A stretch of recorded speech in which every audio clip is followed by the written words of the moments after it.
Hey, Hi, guys. you said you had to live in your car, you sleep in your car? Yeah, Hmm, and she told me to get away from Auckland because I was doxxed again, right. and and yeah, right now I am like sleeping in my car, moving, and because if I'm moving, they cannot dox me.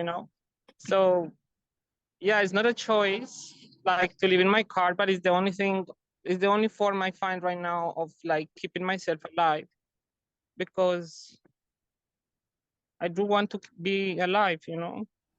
Hello, my name is Brian Earp. I'm a philosopher and bioethicist. Many of you will know that I work on intersex rights, as well as the general concept of bodily integrity and bodily autonomy, especially as applied to children. And you may also have heard of Eliana Rubashkyn, who is an intersex advocate and intersex person who was a refugee until recently, having been taken in by New Zealand after a very harrowing experience. And Eliana came into public consciousness more recently because of an act of protest pouring tomato juice on somebody who goes by Posie Parker or Kellie-Jay Keen-Minshull, as I've written over here, who has said many antagonistic and, on some views, very hateful things toward trans people.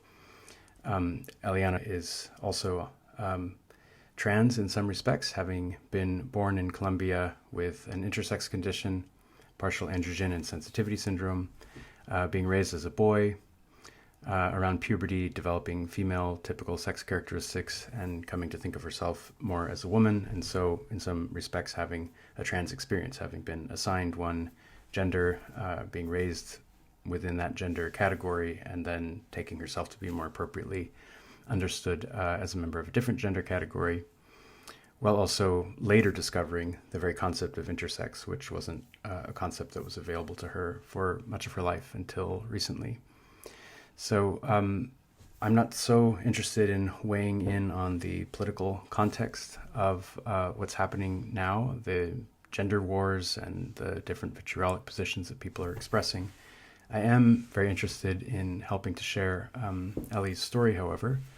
I had the pleasure of getting to meet Ellie in New Zealand a couple of months ago when I was there for other purposes, since we share an interest in intersex rights and in bodily integrity and bodily autonomy. We had deep conversations and got to know one another in a meaningful way. Ellie's been fleeing recently because of assaults and attacks on her and her friends, her whereabouts being published online in what I guess is called doxing. And so she is fearing for her life, and for that reason hoped that I might record some of her life story so that it's available for the historical record. Of course, I hope that Ellie is safe and does not have to fear for her life. But I did want to do my part in conducting this interview so that she can provide the context of her activism, flowing out of a very challenging life story, which I anticipate many of you will be eager to hear. So let me stop talking and let Eliana tell her story. So yeah, it's not a choice like to live in my car, but it's the only thing, it's the only form I find right now of like keeping myself alive because I do want to be alive. Yeah. I want Do to you have, read your book. yeah, well, you've got Mm. plenty of better reasons than that. Um, what's your support system like right now? Do you have others that you're in contact with that just looking after your, No, you're the so only one because you're isolated right now. Yeah. I'm sorry. My mom doesn't know anything because if she knows, she will have a heart attack. My Right. brother doesn't even know that I'm having a problem. My Hmm. friends, I need to keep them away from me because every time somebody tries to help me, Hmm. so I'm avoiding all friends. And right now I'm completely alone, totally alone. So what's your plan for the next days and weeks? I mean, just hiding in your car forever won't work. So do you want to talk through a strategy? So, so my strategy is to keep myself alive. I don't know where to go. I don't know, like where is safer? I don't know. I just so confused right now. I don't know what is safe anymore. Like safety for me disappears as a concept to understand. Yeah. I feel like I'm gonna die. And if I die, I would like someone to speak about me in a very dignifying way. And that's why I would like you, if I die, just to share my story. And because Yeah. you had a chance to meet me in person and you know that I'm not a bad person. So sure. I mean, do you want to start from the beginning? Do you want to start about your earliest memories and what you know about how you came to be born where you were born? Maybe that requires telling a little bit about your mom's story too. How much do you want to get into it? Yeah, I mean, I can use photos that I carry with me. Mm-hmm. This is my mom. Yeah. In the fields of Ukraine. She was born in a prison. She was Mm-hmm. born in a prison in Poltava, Ukraine, because my grandmother apparently was raped by a bandera Nazi. Mm-hmm. So my mom is unfortunately a product of sexual abuse. And that actually was one of the reasons why my mom and my grandma's relationship was terrible. Yeah. Because my grandmother saw my mom as a reminder of a very traumatic experience. Anyways, my mom had a difficult upbringing with all these traumas, even built in her DNA, in my DNA. And to make things worse on our family, my great grand auntie, the sister of Ida, no, the sister of my great grandmother from the Ukrainian side, she was born intersex too. Right. And she died in the Holodomor. And I never knew that she was intersex until last year when the war started. How did that news come to light, or how did you come to learn that? Because as I went to Poland to deliver insulin to my intersex friends in Ukraine, I met from a cousin of mine that was living at that time in Zhytomyr. Mm-hmm. And she's around my age. And she told me a part of the story that we didn't know, because my grandmother, 10 years ago, she died last year, but 10 years ago, she became dementia. She had dementia. Yeah. So she never told the full story, because she knows something and we still don't know what she knows, because she kept hiding information from my mom, Mm-hmm. including what was the name of the father of my mom. Yeah. And this information was one of the things that she was born intersex. And you can even see in one photo, 100-year-old photo, you can see that she has the characteristics of male characteristics, just the face, the stature, the height, and everything. And it makes so much sense. She couldn't marry and she couldn't have kids, and because she was looking after great grandparents, and she died in Holodomor because of the hunger famine. Because I mean that's my side of the story. So my mom, within all this, also she was not allowed to study, because in Moscow back in the time they had 1% quotas for Jewish. So if there is more 1% students in university, they don't allow more Jewish to study. So, but she managed to study, and when she was studying, she met a Colombian guy that was the father of my brother, not my father. And she met them and they got together, and my mom got pregnant. And So my she mom studied in Colombia, or she studied in Russia? How did she manage to study despite the quotas? No, because she was persistent. Mm-hmm. Yeah. This is, I think I show you these documents of my mom. Yeah. So this is a Kosmosolsky vignette. Mm-hmm. And this Kosmosolsky vignette names my mom as Otero. So Otero will be the last name of my mom from now on, because she married this guy and she got this last name from him in the Soviet Union. And even today, when a woman marries someone, she gets all their names away, gone, and she gets back just the name of the husband. Yeah. So when I was born, my mom then went to the from the Soviet Union, got back to this man. She identified this man will help her to leave the Soviet Union. Back in the time, Jews were trying to find a way to get out of the Soviet Union. My mom was not interested in the idea of Israel because my family has been always very anti-Zionist. You know, my family, even today, we're still very anti-Zionist. And just a moment, okay. So my mom went to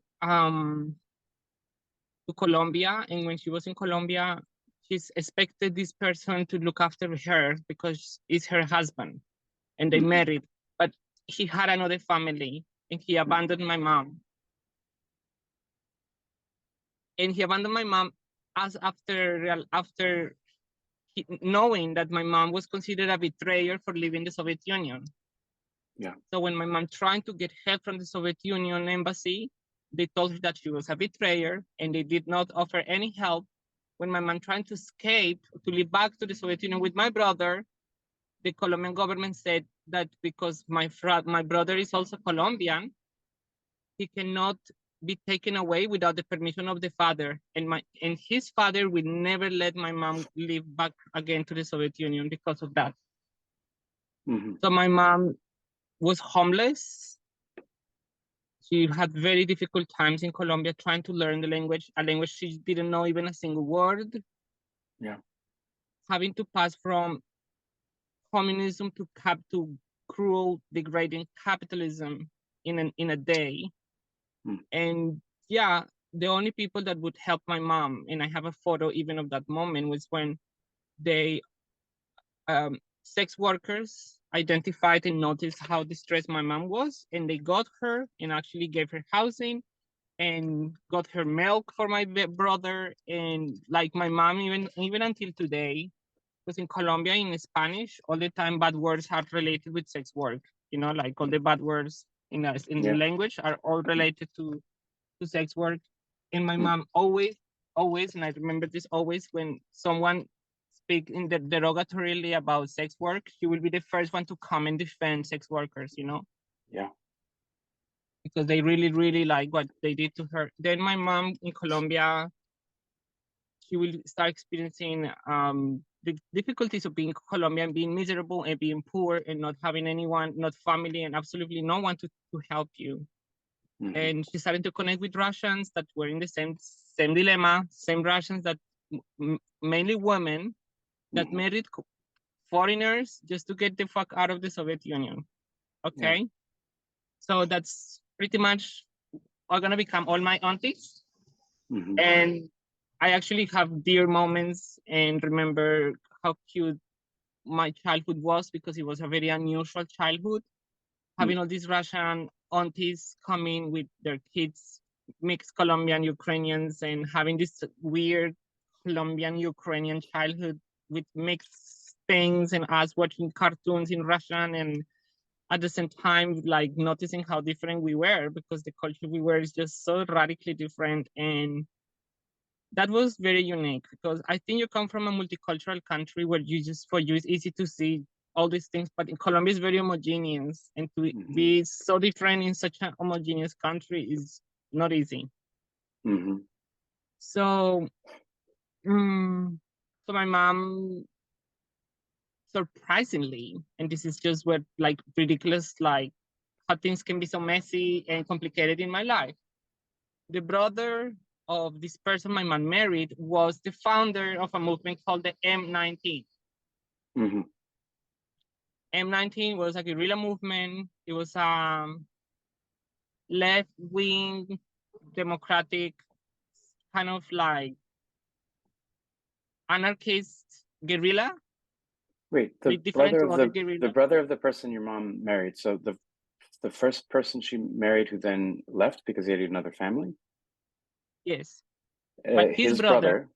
Yeah. yeah, his brother was the founder of the M19, Got it. which is this guerrilla movement that, among many things they did of notable historical importance, they took the siege of the Justice Palace of Colombia in 1985, where presumably he will die. Mhm. I will be born then 3 years after, and I will be named after him. Okay. So my mom will name me Luis, that was his name, and I will have surprisingly also his last name, Otero, because my mom didn't give me Rubashkyn right away. She gave me Otero. So my name when I was born was Luis, and Alexander is the name of my great-grand-uncle who was a chemist. Like you are. Yeah, yeah. And Bermudez is the last name of my biological father. And Otero, the last name of the father of my brother. Right. Otero of the father of your brother. Okay, right.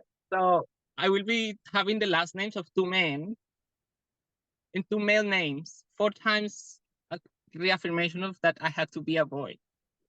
Yeah. Did you Um, understand yourself as a boy from your earliest memories? Or I did you? think so.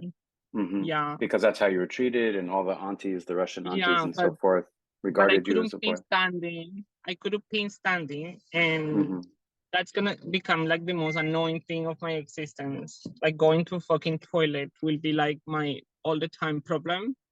Because you had Because to be accompanied in some way. Your mom would have to pull you aside or something yeah, like that. my mom was always asking me to please tell her when to go to the toilet so she will come with me and not let anyone see how my genital looks like. And when I was at school, I remember using the toilet of the professors because I will not feel comfortable using the public toilet or And do you think the professors kind of understood? They understood that something was a little bit different, and so you needed an accommodation, but they didn't really talk about it or talk to you about it. Yeah, they didn't talk about that. They said I had a medical condition, and and it was very difficult because when I was a boy, I remember him standing and like asking me why I always sit like a girl when I pee. Yeah. And what would you say to So them in response? Do you remember? I don't care. I remember they said like they called me Sasha because that's actually my name that my mom gave me, Sasha. Sasha is related to Alexander, right? Yeah. So all my family, friends, and everyone in Colombia knows me as Sasha. Right. That's my actual name, like how everybody calls me. And the thing, Is Sasha a name that has two gender connotations? Because yeah, in English it does. Okay, so both yeah, men and women in Russia, for example, could be called Sasha. yeah, Because yeah, it'd be Alexander and Alexandra or something like that. yeah, yeah. You know that very well. So yeah, that's my name, and that was my name, and it's still my name because my mom still called me Sasha, and my brother still calls me Sasha, and it is what it is, you know. And I like it. It's just that I don't like the imposition of being a man or a boy in so many ways and forms, you know, that they give me a double name or a double boy name. And even for me, Sasha is a masculine name because I know that they give me this name because of Alexander, not because of Alexandra. So I felt sad the day I changed my name because my mom told me that she gave me this name with that intention of me embodying the spirit of this guerrilla fighter and his uncle, the chemist. Yeah. And I said, Mom, regardless, I am still a chemist and I'm still a warrior. And so the tricks, the magic hasn't gone. It's not about names. Yeah. And Eliana was a name I have when I was 13. So I'm gonna put a pin on that and finish the story of my mom. I was born in the 88. 2 years after my mom will become stateless. And how did she become stateless? Because the Soviet Union split in 15 countries when she was outside of the Soviet Union. Right. And she had been in what's now Ukraine, but that wasn't the geopolitical designation at the time. It was Soviet Union. It was Ukrainian SSSR because they Mhm. were republics within the Soviet Union. Right. But when the Soviet Union split into 15 countries, my mom was given an option of Ukrainian or Russian, and she was forced to be Russian Mhm. Mhm. because there were not embassy of Ukraine in Colombia. Oh, I see. Okay. So the story is fractalic, and I also will become stateless. I will be in a country that I don't speak the language, without money, without much to do, and without anyone to help me. Yeah. But I won't be carrying a baby this time. I will be the Yeah. baby. So that's Yeah. kind of like how I can summarize my mom's story.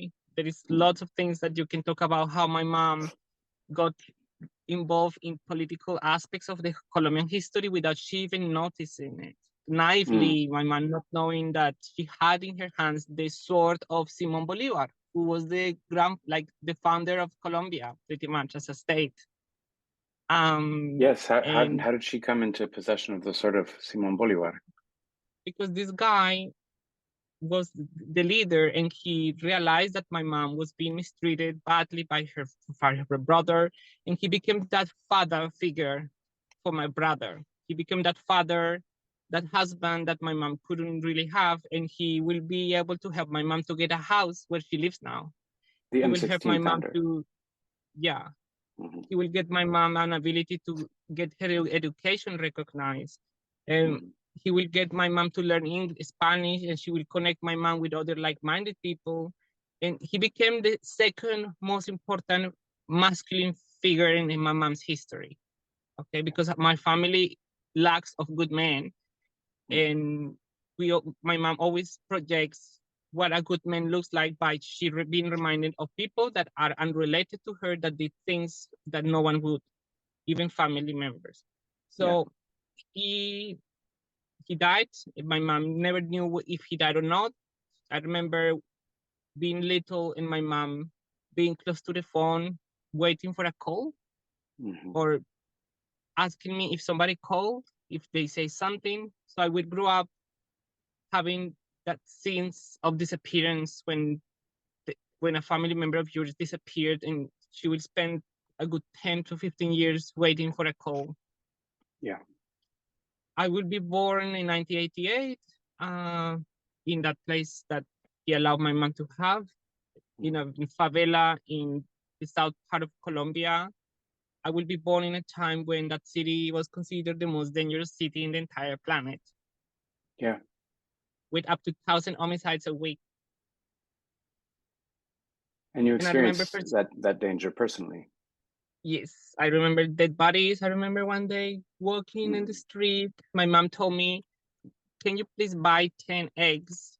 And then I went to buy 10 eggs, walking down, and then I see a dead body and I see a line of blood going to the sewage.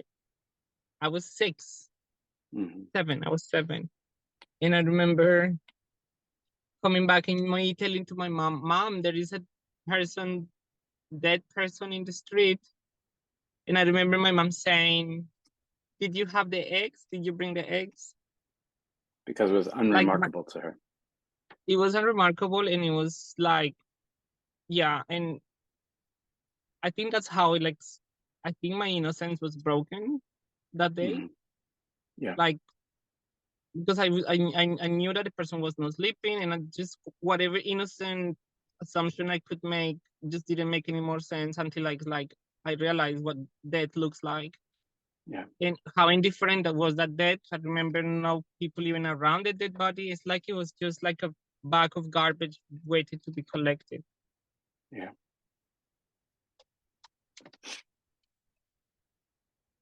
So 2000, sorry, I was born. The life story of my childhood is traumatic, and there is things that I don't remember. There is things that I remember in wrong order. Yeah. What I could say simply is that I felt I was a boy at some point in my life, but when I got this testicle removed, You're 8 years adjusted. old? I don't know what they did. I don't know what they did. I don't know what they. I remember that they wanted to bring both testicles down and they couldn't bring one of them. They bring the other one because it was too short, and they removed one of them because cancer and shit. And this I is when didn't you're know all of that. about 8, right? I'm Yeah, trying to remember and they never timing. told me anything. They never told me anything. They told me it was a hernia because I complained there was pain in my abdomen. And they lied to me. Yeah. I was thinking it was like an appendicitis type of thing because I say it's painful, but not too much. And it just when I touch it, and I will not know that they remove my testicle until I will be 22. Yeah. How did you find that out? What happened at 22 that you were able to? When I was in Taiwan, the doctor found, they did a scan and they found that I only had one testicle. And the missing testicle was exactly where my scar is. So 1 + 1. Yeah. When I was 12, they forced testosterone on me. They started applying gel, and then they went to 3 monthly injections. And then my mom stopped together because my mom realized how uncomfortable it was making me feel, and how rather than masculinizing me, it was making me more feminine. Had you been feeling or expressing yourself in a feminine way from an early age? Yeah, I think from 8, but I think that probably the harm that I experienced when I got this testicle removed and the hormones, I think that harm affected my perception of my reality and my gender identity. This is my personal view, which is different to any other person, but I do feel that all these forced hormone interventions and all of that made me feel I was a woman, because when I was 12 and I started developing breast, I couldn't stop but feeling that I'm a woman. Even though I was forced to be a man and I needed to hide my breast, and I hid my breast for 7 years using binders. I remember kids in my school masturbating, thinking on my boobs, or touching my boobs in very disgusting manners, or it was a torture to have these big boobs when you're supposed to be a man. And to make things worse, my mom was suggested by my brother that I should go to a Catholic school because they will teach me how to be a man. And in that Catholic school, I was sexually abused by one of the priests. Yeah. And your brother was very concerned that you be a traditional man. That was part of his vision for you. Yeah. He wanted me a man. He always wanted me to have blue colors. And I want to show you something. This reminds me of your Hello Kitty cake that you told me about. Yes. Do you remember what birthday that was? When I was 7. 7, interesting. So before the testicle was removed, you already were having these feelings of not fitting into what somebody like your brother would think is appropriate for boys. I want to show you. This is the guerrilla fighter. This is a letter he wrote from Luis Otero, like that. Luis Otero, right? Okay, yeah. Right. So he wrote this letter to my mom from the prison. Presos políticos, yeah. That's how it's signed. This is my mom and my brother before leaving Ukraine. This is in Crimea. Who's the third person there? A friend of your brother's? It's a kid. It's another kid. This is when I was born. Yeah. And you said that your mom had some sense when you were born that maybe something was a little bit different, but it's just not something she talked about or acknowledged in any kind of way. It was like, okay, you're a boy, that's that. We're not gonna discuss my this. mom is, every time I speak about this topic, she will change the topic radically. She's so good at that. She's like, Yeah. you're talking about this, and immediately she will start talking about the weather or about, like, you know, this pisses me off all the time, and it is just what it is. This is my brother in my Yeah. apartment. I used to have long hair because I like, but he didn't let me. So Your that's, brother's the I one think, on the right. You're the one on the left. yeah, this is me. And he's cutting your hair? Blue. Yeah, no, he's combing my hair, but he wanted to cut my hair. Right. So yeah, I mean,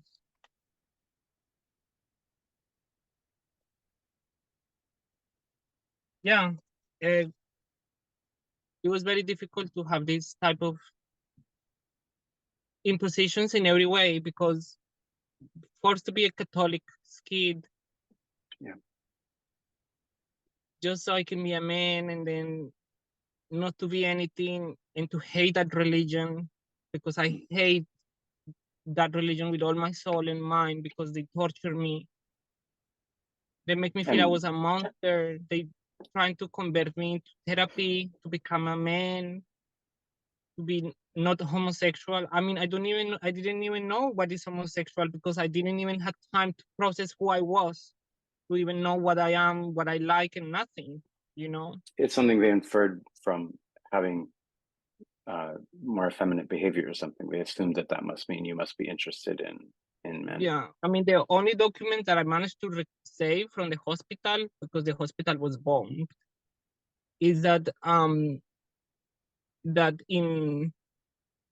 that I went for a cold, a flu, a infection, and I found this document where the doctor is more focused about me being effeminate than actually dealing with the infection.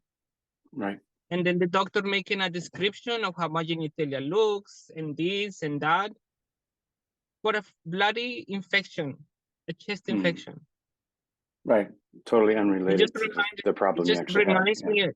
Reminds me here, I go to the hospital to check if I have a broken hip, because I have a very painful, after the beating, my leg is very painful.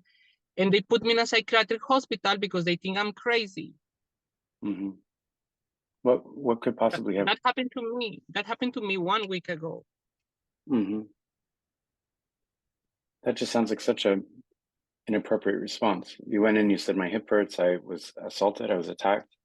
And they said, okay, therefore we need to confine you. And I made the mistake of being too nervous and say the Nazis trying to kill me. And then they took this as paranoia or something. Yeah, in this country say, oh, it's like I say, I am Napoleon Bonaparte or something like that. So they think I'm nuts, and they send me to the psychiatric yard. And I see.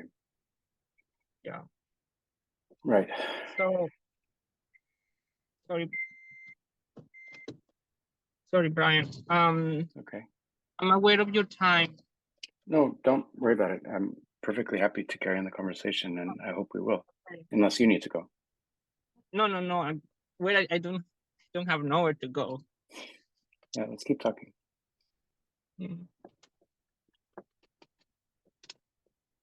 Okay, so one place where we left. I was like 14, 15, and I realized that I like to be a woman. So I started wearing my mom's clothes, and I'm trying to get clothes for myself and hide it under my bed. When my mom was did your mom know you were wearing her clothes, or was this something you'd sort of do in your own room? She never knew. She didn't know anything, because I was so good at hiding things. I was so good at hiding.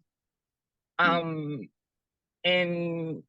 also I'm very good at acting, because I ended up learning how to be a man. Right. How to hold yourself in certain kinds of ways and talk in a certain kind of way and all of that. Yeah. Yeah. So you see, Brian, you are not the only good actor. I also can be a good actor. So I went to when I was 17, and I went to university, and I was very lucky, because if I couldn't go to this university, I will not be able to have any education. Yeah. Because this is called the National University of Colombia. It's the most important and best university of Colombia. And to enter to this university, you need to do a test. Yeah. and only 1% of people pass the test. Mm-hmm. So I passed, and it's called the University of Everyone because even rich people want to study there. Right. Like for poor people is the only option. For rich Mhm. people, it is an interesting option, you know, Because it's the best prestigious. university. Yeah. Mhm. So I studied there chemistry and pharmacy, and I was a good student, so good in fact that I got a scholarship in Taiwan. Mhm. And I found this to be a great opportunity for me to do my PhD and to be able to be a scientist I was wanted to be. I wanted to be public health, infectious diseases, and you know, I wanted to focus in these areas, and Mhm. also in tissue engineering because I like the concept of making artificial tissues, human tissues, and I did my thesis on production of collagen type 1 from fibroblasts Mhm. using vitamin C. Yeah. Okay. Yeah, So Taiwan, the I still scholarship remember. was to do studying during your bachelor's degree, or was a scholarship to do After graduates? scholarship graduates. Mm-hmm. But I started when I went to Taiwan, I experienced again like fractalically the feeling of my mom of being in a land with where you don't understand anything and you don't speak the language and you're completely on your own. Yeah. And I started navigating life in Taiwan. I learned Chinese very quickly. Why did you choose Taiwan? In Was that Taiwan, where the scholarship was applied, or yeah, was that? Mm-hmm. And yeah. so you I just showed. applied. I applied for many things. I remember I applied to Oxford thing. Mhm. And I was like, no, I need to target another less popular place. And then Taiwan, and it worked out. So Uh-huh. I got it, and I the first thing I wanted to do is for my transgender thing. So I went to the hospital. I was thankfully in one of the best countries in the world for health. Everybody can access to health. It's universal. So Mhm. I could do anything medically I wanted. And I did. And I got this intersex group that helped me. I didn't know I was intersex, by the way. I didn't So you find didn't out have I was that intersex. concept or that No, language available. Yeah. no. For me, I just have a genital deformity or something. And Right. So you went to Thailand, hermaphrodite. and at that point you're thinking like, okay, I was raised as a boy with weird genitals. Now I feel more like a woman, so I guess I'm trans. Setting genitals Yeah, aside. And then you wanted some yeah. medical interventions. What kinds of medical interventions did you feel So you wanted to I pursue? went to the doctor, and Mm-hmm. the doctor said, okay, you are transsexual. But then the doctor checked my body, and he was like, oh, this is very interesting. Mm-hmm. And he did some tests and exams, and then I went to the urologist, then gynecologist, and blah, blah, and endocrinologist. Mm-hmm. And they gave me finally a name for my condition, Mm-hmm. partial androgen insensitivity syndrome. Mm-hmm. Right. And mutation in the XQ500 whatever. Mm-hmm. And the reason why I don't process testosterone, and that's why I don't have body hair.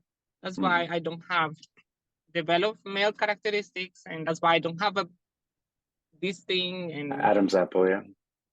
all those things that meant to be for boys, and I don't. And so they were like, okay, you are intersex, you are the ones that we can do whatever we want, because if you are a trans, you have to There's be more 2 years barriers. on Yeah. 2 years on therapy, blah blah blah, dressing like that, in another year, blah blah blah, so we can give you hormones. I was lucky because I immediately was put on hormones.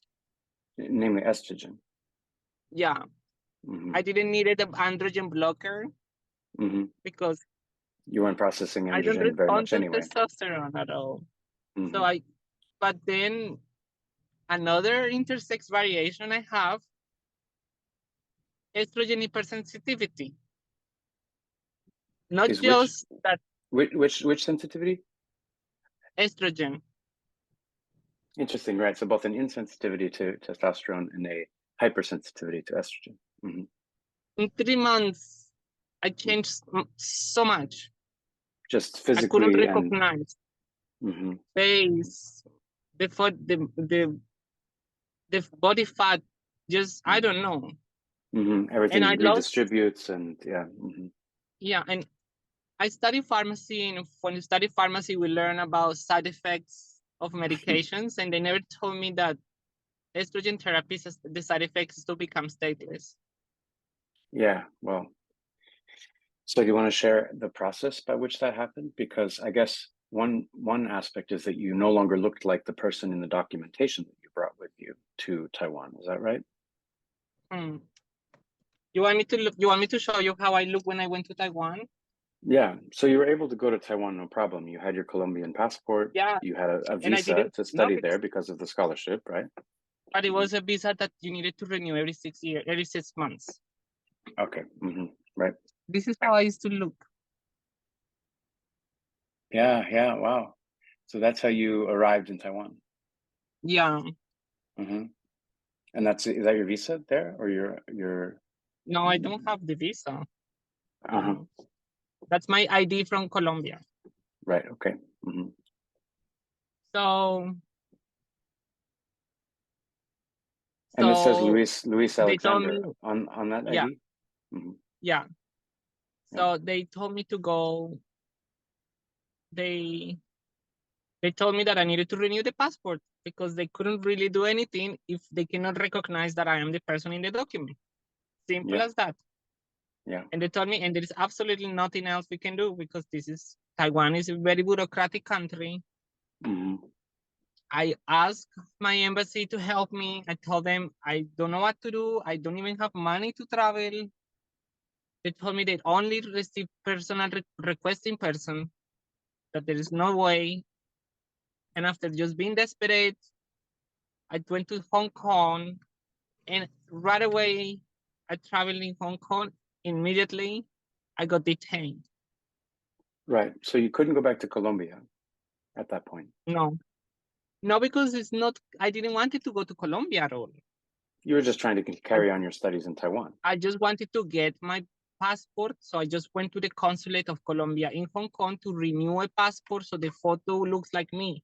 I see. Yeah. Yeah. And that immediately after landing in Hong Kong, I got detained. I was Right. never allowed to do what I wanted to do.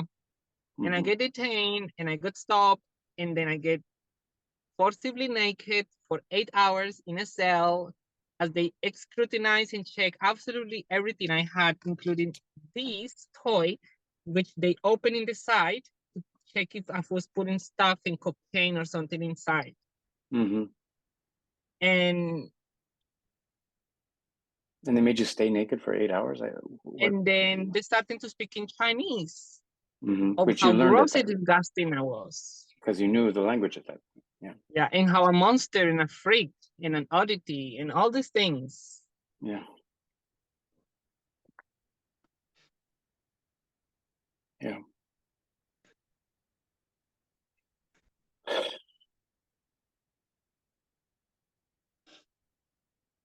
The irony is that the monstrous activity there is their treatment of you.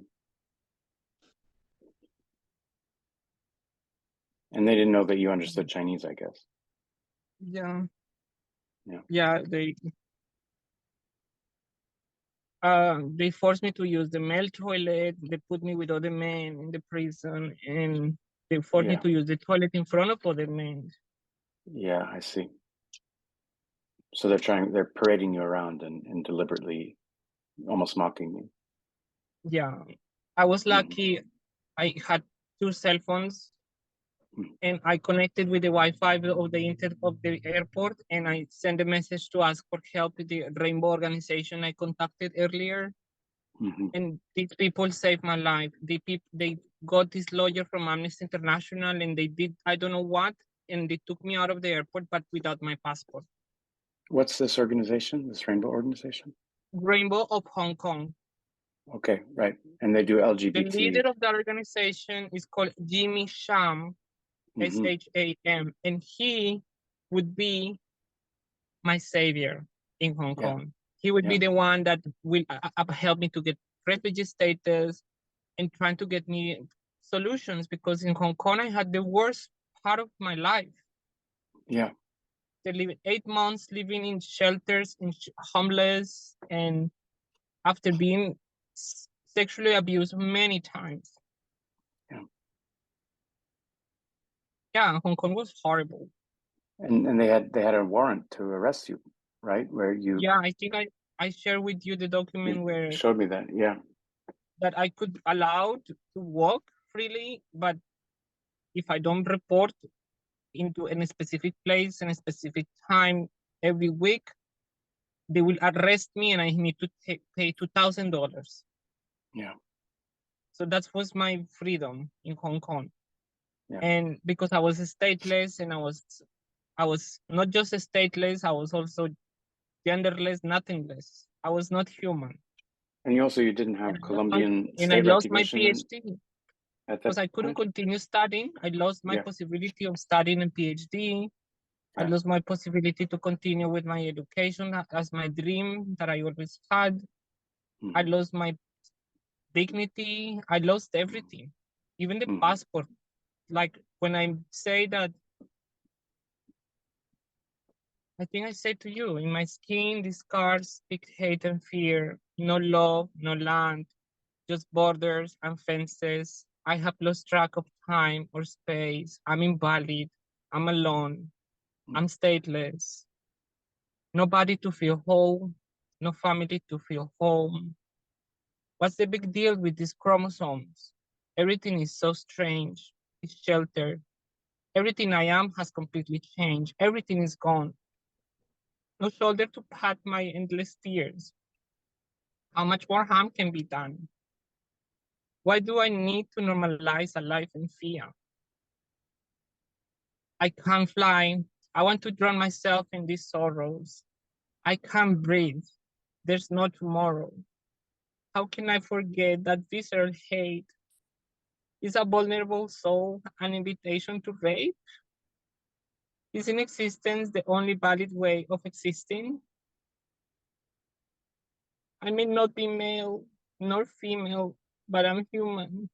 I bleed. I feel. But they took everything I could possibly be. They stole and mutilated my dignity, my soul, my mind. What's wrong with humankind? I've lost everything, even the fear to die.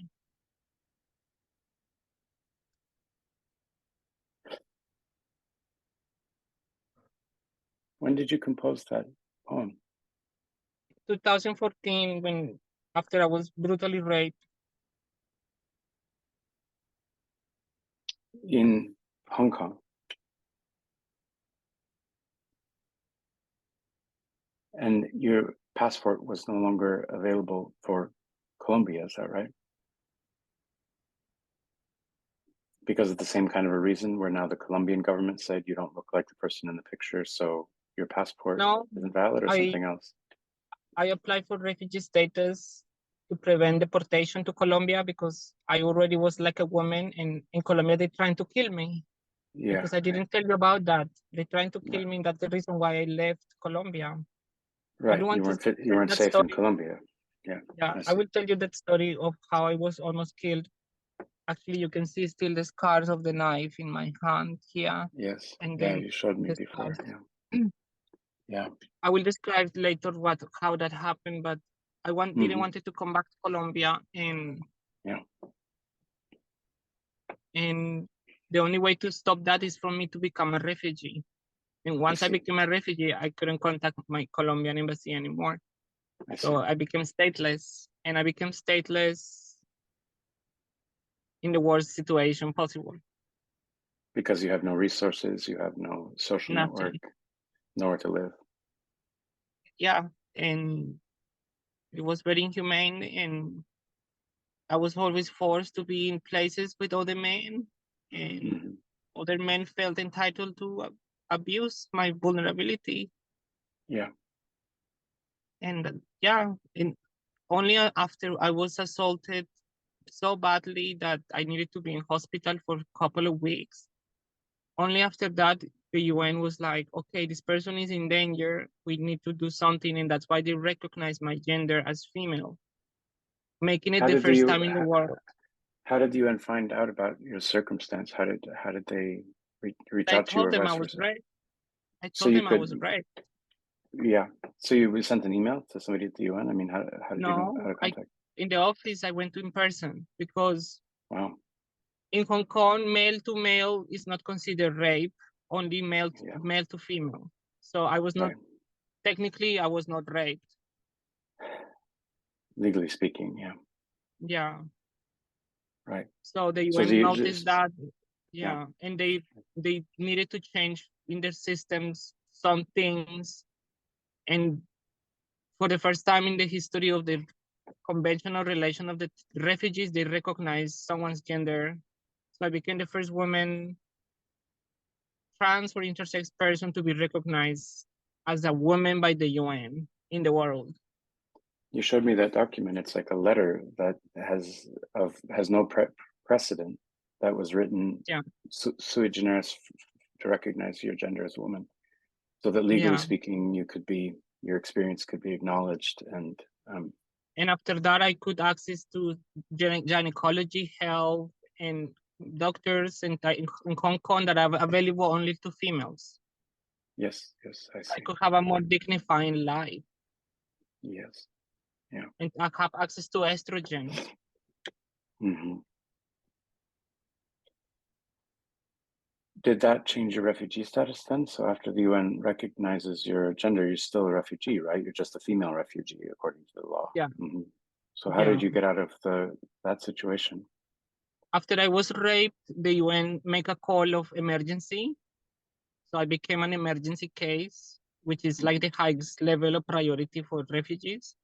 Mm-hmm. And New Zealand very recently changed the law that they allow self-ID for gender. And they offered me this place to be, and I accepted because I actually was offered to come here, not the other way around.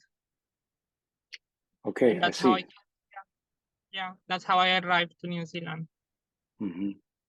So you were able to go to the airport in Hong Kong and with whatever you had on your back, I guess, and fly to New Zealand. So what happened when you landed in Auckland? Who met you, or where did you go? I went to the refugee camp they have here for 6 months. Unfortunately, when I arrived, there were a group of Colombians and they placed me with Colombians. But once the Colombians realized that I was trans, they became very aggressive to me. And I was even assaulted once by one of the Colombian guys. A fellow refugee. Yeah. In New Zealand. Yeah. And did because you have of anyone that assault, they meant to resettle me in Hamilton. But because this person that assaulted me was also heading to Hamilton in order to keep me safe, they decided to resettle me in Auckland. Okay. And then how long had you been living in Auckland then until recently? Since 2014, so 67, 18, 19, 20, 9 years. 9 years. Yeah. And that had become your home and a place where you felt. But if the safest place, with the place where I'm respected with dignity, when I'm loved, where I finally met my family, where I spend enjoy and fun, and I am completely happy. Like before I did what I did to queer Posie. community of Auckland. You saw how happy I am, Brian, because I am very happy. I am even today with all these death threats and all the fear I have, I still feel very happy because this happiness I feel within is a happiness that cannot be taken away. Yeah. I don't know how to describe it. It's because I'm in love with me finally. Because I'm in love with me, I feel a lot of happiness inside. Yeah.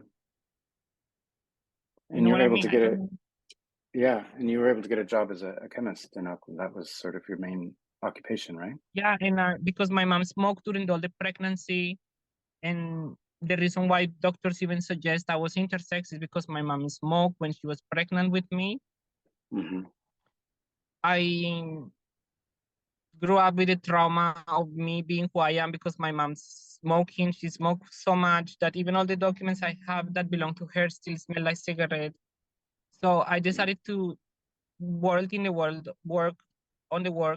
of vaping just to find ways so I can keep my mom alive. Yeah. And I couldn't succeed because the addiction is very difficult, you know. Yes. But And also there's yeah, been some prejudice against vaping, you said, some sort of yeah, and it's sad because it's something that I meant to be doing because I like chemistry, and harm reduction is a science that I like because it helps people to be alive in dignity and understanding that it's sometimes risks are unavoidable, and when risks are unavoidable, the best option is to do less it's harm harm. reduction. Yeah. Yeah, but you know, it's the world of science is so messed up that people lies, and even those that were fighting against big tobacco actually are in a way kind of helping them. I don't know, like it's just crazy that such a successful product that helps so many people, that is helping so many people Reduce the toxins that they're taking into their bodies. yes, Yeah. 95% more less harmful than a cigarette, and still there is a fight everywhere in the world against vaping. Everywhere, it's just horrible. It's like they don't want vaping. They don't want people to like cause less harm in their bodies, and it just annoys me that we live in a world like that. You know, it's With just this annoying. dogmatism and politics and Yeah, non-rational policy. and and then people that talk about binaries and this or inexistence of trans people, and I'm like, but I was not born either one or the other way. You know, Yeah. like it's like people deny science. They feel that they are in the side of science, on the side of the right history, but they don't even listen to themselves, and they don't even realize that it doesn't even make sense what they're saying with their own logic. I'm not saying that listen to my logic, it's just listen to what you are saying. It doesn't make any sense. Why do you believe in that? What are you projecting? What are you fear that you project on others? What do you feel so afraid? What do you feel that someone like me is a threat to your peace? How come someone like me, so vulnerable, is making you feel, I don't know, that your existence is threat? Maybe because I am a truth that you find uncomfortable. And you find it so uncomfortable that you want to kill me because I cannot be silenced. If I'm silenced, then I will not have a truth to share to the world. Yeah. So are there other things that you want to fill in before this recent controversy with what's her name who showed up in New Zealand? Do you want to tell any other aspects of your story that kind of laid the groundwork for the recent events, or do you want to start? Mm-hmm. I think there is a good summary made by Sapir Maroon about what happened. Okay. Why Wait, let me write that it. down. Yeah, Sapir. Sapir Maroon. It's an article. It's an article that says the refugee that used Posie Parker, and then they made a video about me, and they describe this article is like one of the best articles in my life because they describe my story so well, Accurately and compassionately. yeah. So I mean, there's so much at stake here. I mean, we've talked about this before, but it seems like people on different sides of these so-called gender wars are kind of making intersex people into political tools in their own aims to try to either say, well, intersex people are just an exception to the binary, so we don't need to think of them. Or some trans people saying, look, intersex people prove that sex is just a total spectrum and gender is therefore a spectrum and it's all to be chosen or whatever. Often in a way that seems opportunistic on either side, where it's not just trying to respect the complexity of reality, which includes intersex people, but to score a point in these politics. And you got caught up in these politics in a very personal way recently. And it's uncomfortable. It's uncomfortable that trans people uses only intersex existence to validate their existence, and not because that's wrong, but because people will still. You cannot justify someone's existence with someone else's existence. Yeah. First. Second, you deprive us from the right to self-determination. What if you are intersex, but you identify with the gender you were assigned and you're cisgender and you are straight? Why you suddenly you need to bring me into these politics and these problems? I have already a peaceful life. I'm trying to cope with the mutilations that very likely happened to me. And then I have to be caught up in all of this just because I have a body that is different. Like, don't bring us back in this. And that's why many intersex people will not even use that word to identify themselves in any way or Yes. form, because why are you gonna bring your misery in your life?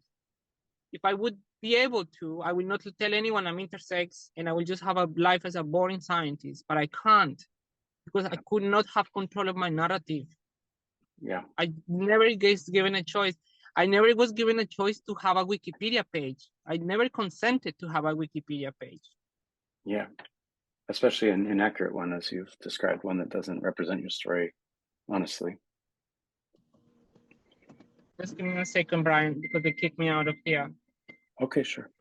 Maybe I'll just add something to the conversation while you're driving, which is that I was reading a little bit about Kellie Jean or Posie Parker, whatever her name is, and you Yeah. on social media were using this language of Nazis and so forth. And at first, because I didn't know the context, I thought, well, I don't know, what do you mean by Nazis? And then what I've seen is that people who identify as neo-Nazis attended her rallies or whatever it was, and she didn't dissociate from them in any way, but seemed either to tolerate or to welcome their participation. She put a photo of a Barbie with a Nazi swastika in Twitter as a joke.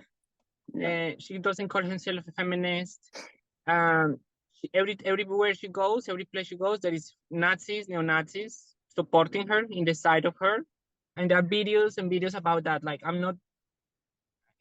there's even documentaries about how she's a Nazi.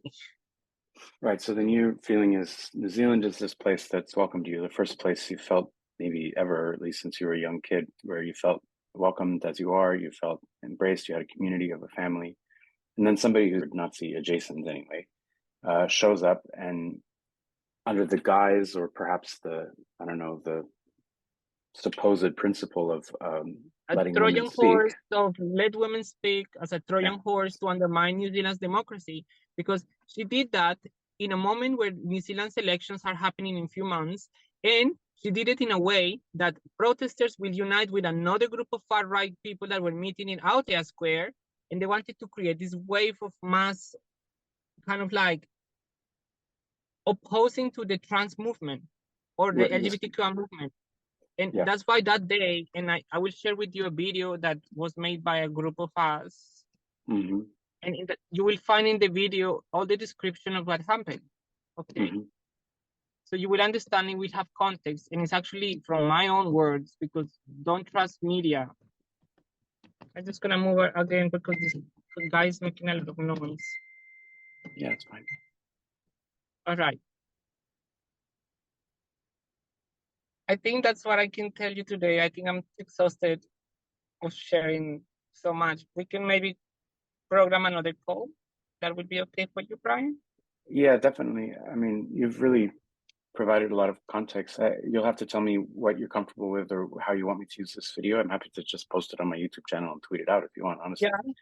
Yes, okay. If you can talk about me, because I think it brings more attention and empathy when someone else talks about someone else. Yeah, sure. I mean, that I'm happy when to you maybe do it by yourself. You know what I'm trying to say?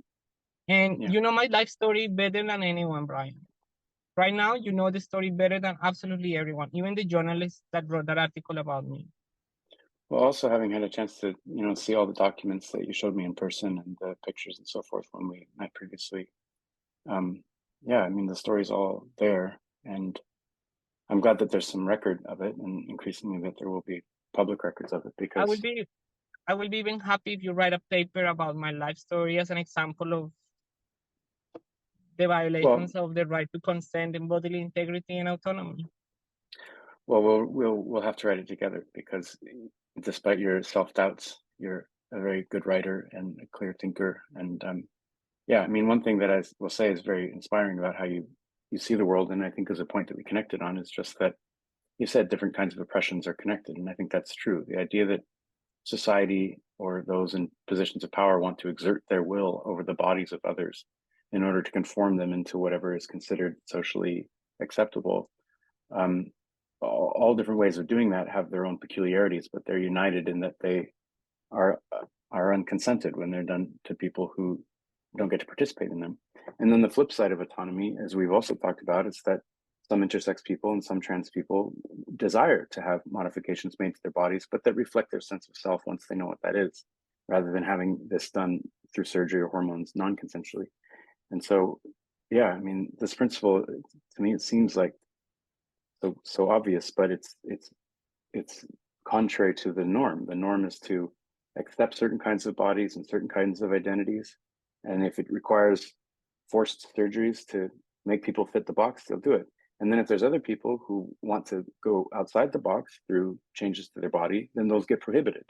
So either way, it's not about bodies being intact or not intact. It's about control over social Control. categories and who's That's why I allowed to say inhabit their bodies in the my way that poem, they I wish. say no control. I say no control because that's how I feel my whole life, that I have no control of my life. Yeah. Okay, so I'll definitely, I'll say some opening thoughts and edit this together, and I'll put it up. I mean, as soon as you want. I don't know if you want to lay low for a while or whether you want. No, Brian, because it is very likely I will die, and I need this to be known before I die. So, yeah, because I can't just die and this not to be known. You know what I mean? That's why I made a long video in YouTube, a 30-minute video where I just trying to say as much. I recommend you to watch it. Maybe there is few things I mentioned there that I did not mention to you today, because my memory is a little hazy. Yeah. Okay. Okay. Sure. And then, let's just also keep in touch about the practicalities of your safety and everything, because that's really important. And it's important to the world and to me and to a lot of people who love you that you not die. So let's work on that too.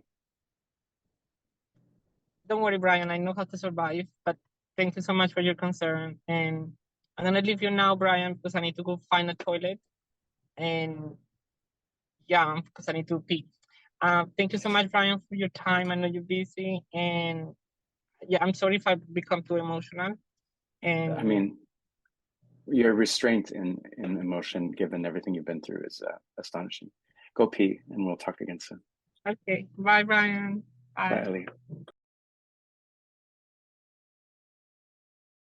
Yeah. My mom was almost like an orphan until like she was 8 when my great-grandparents took care of her, because and they even gave them the last name and everything, because my mom was essentially or an orphan. And this is my great-grandparents from Ukraine, and this is my auntie. So her last name is the name of her grandparents that they gave to her, or her first name? It was. So my mom had 3 different names. And the first one, she was a baby without last names. The second time was a baby with the last names of my great-grandparents. And the third time is when my mom was brought from the house of my grandparents to live with who is my grandfather, at least in my heart, but not in my blood, who was the father of my auntie, and who became like a father to my mom in a very beautiful way. My mom tells me that he's one of the most beautiful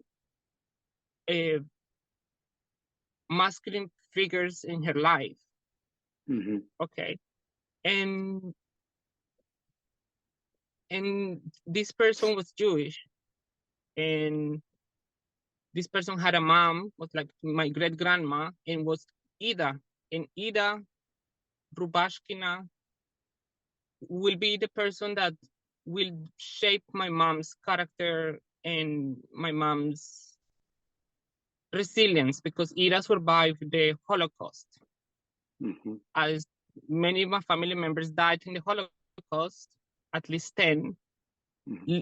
Ida survived despite of acid or a liquid being thrown in her face by the Nazis, and she was blind after that. And despite being blind,